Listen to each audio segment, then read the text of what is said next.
Assalamualaikum warahmatullahi wabarakatuh. Perkenalkan, nama saya Raya Sanatun Nafisa dari kelas 11 MIPA 6. Membuat teks eksplanasi.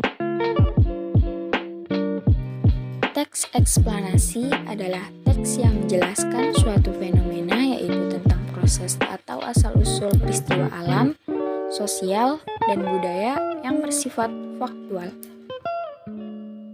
Berikutnya ada struktur teks eksplanasi. Yang pertama, pernyataan umum. Pernyataan umum berisi gagasan yang berupa kalimat-kalimat yang menjelaskan tentang suatu fakta yang bersifat umum. Pernyataan umum merupakan penjelasan tentang topik utama. Yang kedua adalah hubungan sebab akibat.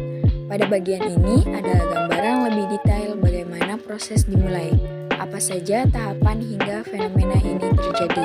Lalu, apa efeknya? Bagaimana menyikapi fenomena serupa jika terulang di kemudian hari? Ketiga, interpretasi.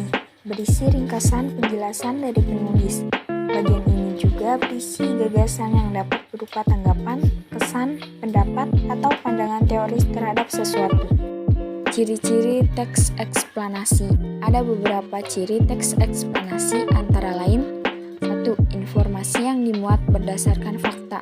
2. Hal yang dibahas yaitu fenomena yang bersifat keilmuan atau berhubungan dengan ilmu pengetahuan. 3. Sifatnya informatif dan tidak berusaha memengaruhi pembaca untuk percaya terhadap hal yang dibahas. 4. Menggunakan kata penanda urutan. 5. Fokus pada hal umum, generik, bukan partisipan manusia. Contoh, tsunami, banjir, gempa bumi, hujan, dan lainnya. Saya akan menceritakan dan menjelaskan teks eksplanasi tentang fenomena alam yang berjudul banjir. Banjir adalah salah satu bencana alam yang menjadikan kondisi daratan tergenang air yang melebihi daratan. Umumnya, banjir akan terjadi secara berlangsung sangat deras.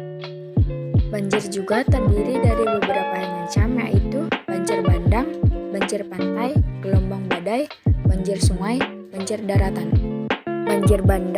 Banjir bandang adalah banjir besar yang datang secara tiba-tiba dengan meluap, menggenangi, dan mengalir deras menghanyutkan benda-benda besar. Yang kedua, banjir pantai. Banjir pantai atau banjir rob adalah banjir di tepi pantai karena permukaan air laut yang lebih tinggi daripada bibir pantai atau daratan di pesisir pantai. Ketiga, gelombang badai. Gelombang badai adalah banjir pesisir atau fenomena mirip tsunami yang disebabkan oleh sistem cuaca dengan tekanan rendah. Keempat, banjir sungai. Banjir sungai adalah volume air di suatu badan air seperti sungai atau danau yang meluap atau melebihi dari bendungan air, sehingga air meluap ke rumah-rumah warga. Kelima, banjir daratan. Banjir daratan adalah banjir yang dikarenakan oleh curah hujan yang tinggi. Banjir ini juga sering terjadi di Indonesia.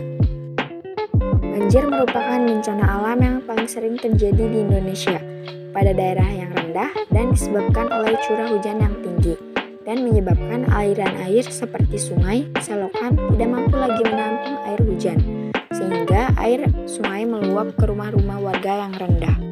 Adanya penyumbatan sampah pada sungai juga dapat menyebabkan banjir. Hal ini terjadi karena ulah manusia yang sering membuang sampah ke sungai, sehingga sampah menumpuk. Banjir dapat mengakibatkan masalah kesehatan.